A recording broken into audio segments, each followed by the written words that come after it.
Olá, pessoal do nono ano, como vocês estão? Eu espero que estejam todos bem. Eu sou a Rosa Ângela, professora de literatura do Colégio Santa Rita, e nós vamos dar continuidade aos nossos estudos literários.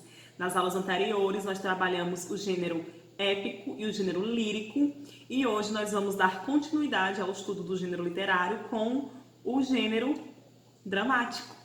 Nós vamos estudar o gênero dramático. Quando eu falo dramático, o que vem na cabeça de vocês? Um drama? Mas o que seria um drama? Vamos aprender agora, vamos lá? Então, drama vem do grego dram, agir. Faz referência ao fato de, nesses textos, as pessoas serem representadas em ação. Então, câmera, ação.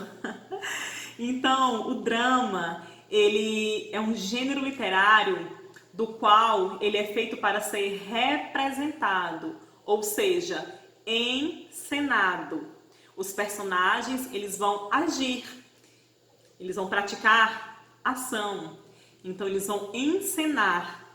Podemos pensar em uma peça teatral, em uma novela, onde os personagens estão ali com um texto, com um roteiro, no qual eles vão ter que encenar, vão ter que interagir com outro personagem, interagir com o cenário. Então eles vão praticar muita ação dentro desse texto, eles vão ter que encenar. Os textos do gênero drama são feitos para serem representados, dramatizados ou encenados.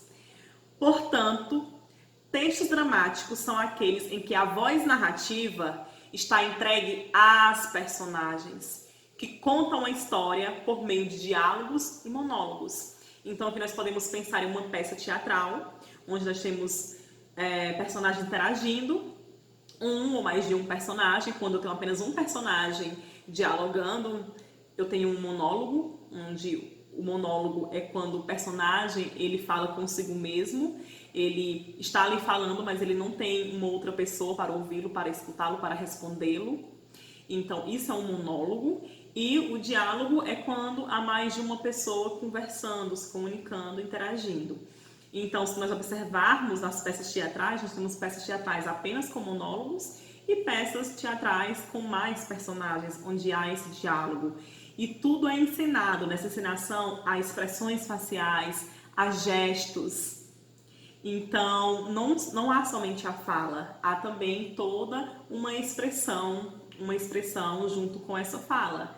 Daí essa encenação. O gênero drama, ele é para ser realmente encenado, dramatizado. Quais são as origens do gênero dramático? Nós temos algumas explicações para a origem desse gênero dramático. Nós sabemos que quem começou a estudá-lo foi Aristóteles, já lá na Grécia Antiga ele começou a estudar o gênero dramático e o gênero épico. E o gênero dramático se conta que iniciou a partir de realização de danças ritualísticas. Então, desde as sociedades primitivas, elas já tinham...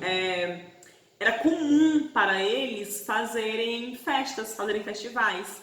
E nesses festivais havia essas danças ritualísticas, onde essas danças elas eram também cantadas e encenadas ao mesmo tempo. Esses festivais eles eram realizados anualmente e sempre era em honra do deus Dionísio ou Baco, né? O rei Dionísio, o deus Dionísio, ele recebe o nome de Baco para os romanos.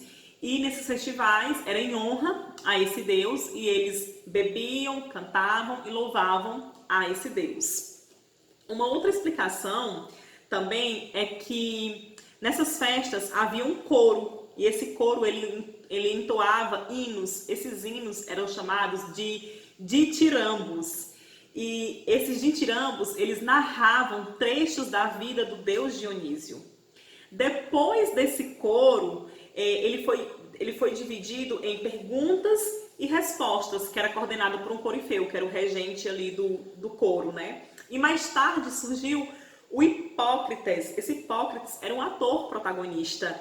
E aí, esse ator protagonista, com ele nasceu a tragédia, que a tragédia é uma das modalidades de drama, como nós vamos ver mais à frente. Então esse ator protagonista, ele provocava sentimentos no coro, que nesse momento transformava-se em plateia. Esse coro, ele transformava-se em plateia porque ele avaliava as ações e os comportamentos do protagonista. Então, cantando, o coro respondia ao protagonista se concordava ou discordava com as ações dele. Então, a partir daí, surge o gênero drama. E é muito importante que, nesse surgimento, há dois elementos importantes de se destacar com o gênero drama, que é a participação do público e as emoções que o protagonista, com a sua encenação, desencadeava no público.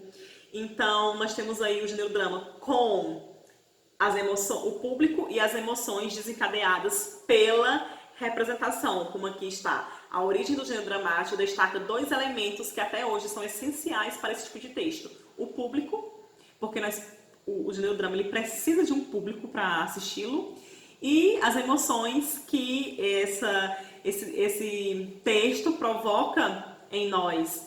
Como eu falei para vocês, o gênero drama ele não é apenas falado, ele também tem toda uma expressão corporal. Então, ele causa, sim, emoções no público.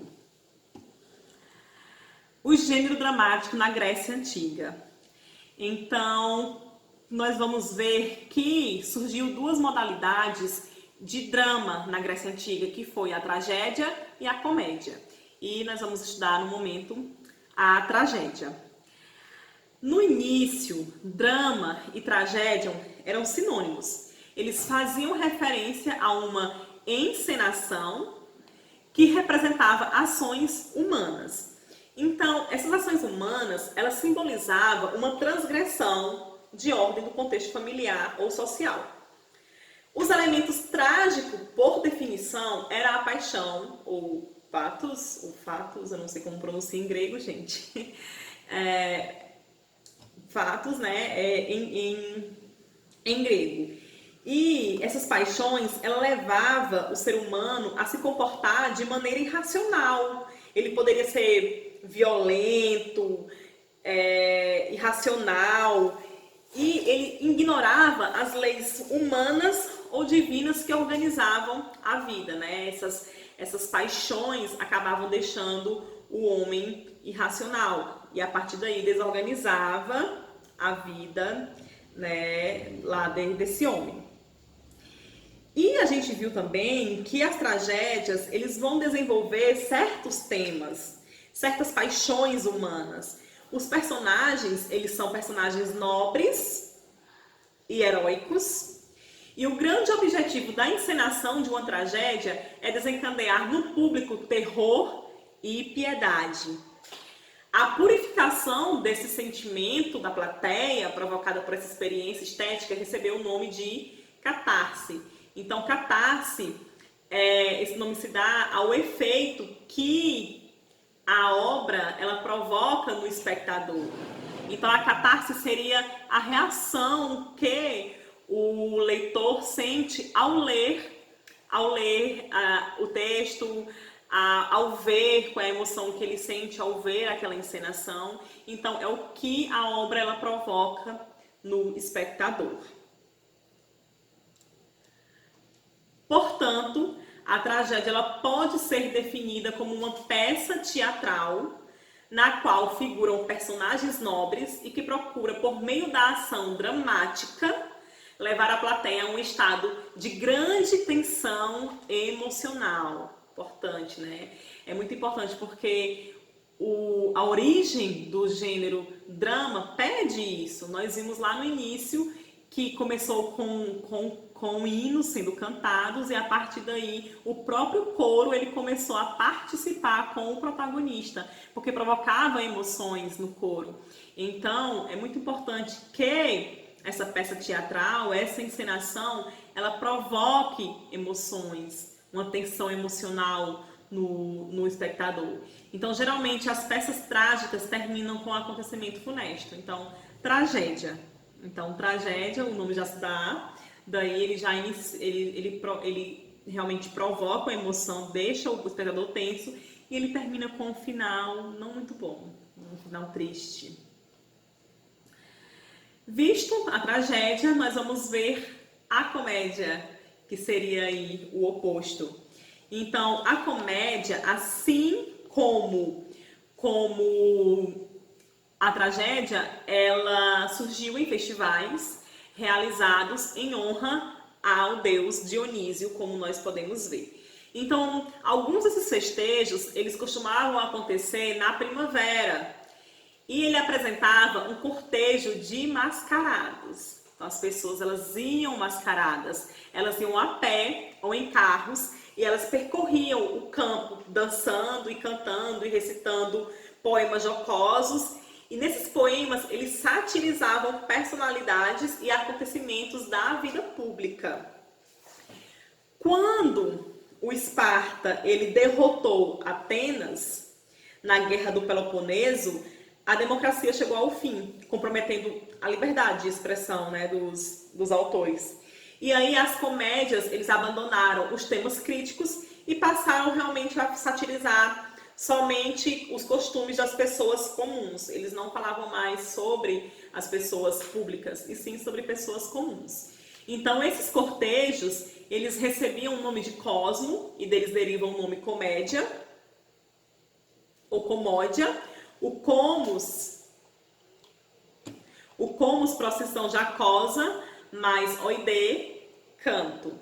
Então, a comédia, ela se caracteriza por sua leveza e alegria, e aborda episódios cotidianos, e as personagens são seres humanos e reais. Então, enquanto eu tenho a tragédia, no qual ela vai ter acontecimentos que falam sobre paixões humanas, nós vamos ter personagens nobres e heróicos, e a gente vai ter um fim também triste. Eu já tenho uma comédia, que ela traz mais leveza e alegria, e ela vai abordar episódios comuns da vida cotidiana de seres humanos reais, personagens reais. Então, nós vamos ver agora o gênero dramático na Idade Média. Nós sabemos que na Idade Média, a maior instituição era a Igreja Católica. Nós tínhamos a Igreja Católica como uma instituição que tinha muito poder e muita riqueza. Então, nessa época, o teatro ele foi desenvolvido principalmente pela influência da religião católica. Nessa época, as peças teatrais, elas passaram a enfocar cenas bíblicas com passagens importantes bíblicas, como o nascimento de Jesus, a morte, a ressurreição. Nós tínhamos também episódios da vida de santos, peças narrando a história desses santos, os milagres que eles faziam. E a partir dessa influência católica no teatro, surgiu outras modalidades, que foi tanto o auto como a farsa. Nós temos um autor muito conhecido no teatro medieval português, que é chamado Gil Vicente. O Gil Vicente, ele produziu tanto esse teatro de religião católica, com essas cenas bíblicas e episódios da vida de santos, como também ele produziu o auto e a farsa. Então, quando se fala em teatro na Idade Média, o nome que nos vem à cabeça é o nome do Gil Vicente, que ele foi um grande teatrista aí, português. Então, o auto, ele se caracteriza por ser uma peça curta e, em geral, de cunho religioso. As personagens, elas representam conceitos abstratos e conteúdo moralizante. Então, essas personagens, elas vão apresentar aí sentimentos como o amor, a tristeza, a raiva, o ódio, a gula, a preguiça.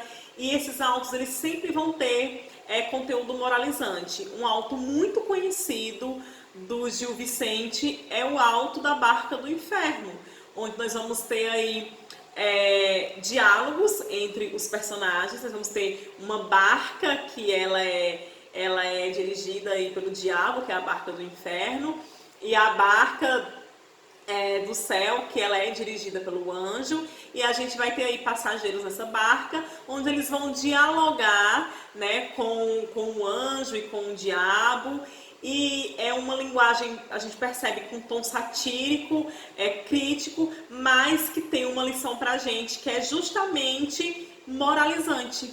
Ele é um conteúdo moralizante. O Gil Vicente, ele iniciou o seu teatro com essa influência religiosa, mas o teatro dele ele tinha mais uma função moralizante do que religiosa. Ele utilizava a religião como forma realmente de moralizar as pessoas, para fazer com que as pessoas refletissem sobre suas ações e sobre suas atitudes, e a partir daí essas pessoas mudassem, né, o seu modo de viver, seu modo de agir. Então, a farsa, nós temos uma peça pequena e o conteúdo envolve peças ridículas ou grotescas e tem como objetivo a crítica de costume. Uma farsa também muito conhecida do Gil Vicente é a farsa de Inês Pereira, onde ela tinha como objetivo realmente criticar o costume da época, né? A hipocrisia das pessoas naquela época. Então, enquanto nós temos o gênero da tragédia, que ele se desenvolve o gênero o gênero dramático, que ele se desenvolve em tragédia e comédia, nós temos na Idade Medieval as peças de influência religiosa, mas principalmente o auto e a farsa. E foi aqui onde o Gil Vicente ele se destacou, foi justamente na produção dos autos e das farsas. E com o fim da Idade Medieval, início do Renascimento, mundo moderno, nós tivemos aí um crescimento do teatro na Itália, que é chamado de Commedia dell'arte, eu acho que é assim que pronuncia, gente, eu não sei italiano, e eles começaram a produzir peças teatrais dos mais variados temas, né? Então, a gente tem N temas aí desenvolvidos no teatro, e esse teatro ele passou a resgatar muitas tradições clássicas. Na Inglaterra, a gente teve um período muito importante com William Shakespeare. Quando a gente fala em William Shakespeare, vocês já pensam em quê? Já lembram de quem, gente? De Romeu e Julieta, né? Mas ele é a peça mais conhecida dele, mas ele não escreveu apenas Romeu e Julieta, ele escreveu outras peças. E essas peças, elas tiveram um pouco da influência clássica com a tragédia e a comédia. Se a gente voltar para Romeu e Julieta, a gente vê que a obra é uma tragédia, ela termina realmente em uma tragédia. E eles acabaram trazendo mais essa questão clássica da tragédia e da comédia para dentro do teatro. E de lá para cá, o teatro ele foi se desenvolvendo e nós temos aí obras teatrais de mais variados temas e sempre relacionada aí às emoções do ser humano. Então observem como o teatro, o gênero dramático, ele foi evoluindo ao longo do tempo.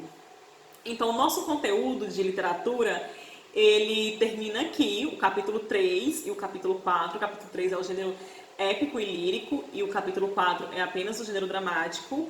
Vou pedir para vocês responderem a atividade da página 70 a 72, referente ao gênero dramático.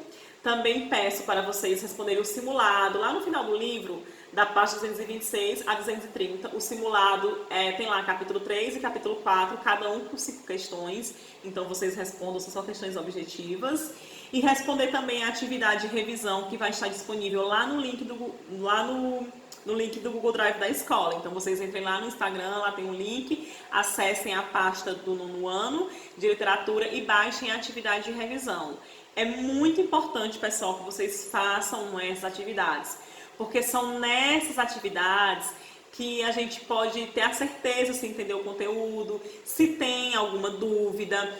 A atividade é o momento da prática de tudo aquilo que a gente ouviu e leu. Então, além de assistir esse vídeo, eu peço para vocês que leiam o conteúdo do livro e façam as atividades, que a nossa próxima aula eu estarei corrigindo todas as atividades do livro, a atividade de revisão e o simulado, ok? Então é isso, nosso conteúdo, estudem, fiquem com Deus e até a próxima aula.